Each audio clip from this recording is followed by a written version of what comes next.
નથી કરીએ, કારણ કે અમારી પાછળ કાંઈ વધવા જ નથી દીધું તમે.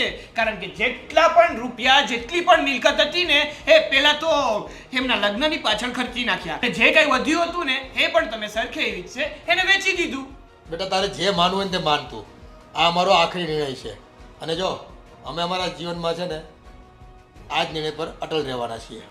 તો પપ્પા, તમે પણ એક વાત કાન ખોલીને સાંભળી લો. મિલકત તો મારે પૂરેપૂરી જોશે. અને જો તમે મને મિલકત નથી આપી ને તો પછી હું શું કરું છું ને તમે લોકો જોયા કરશો.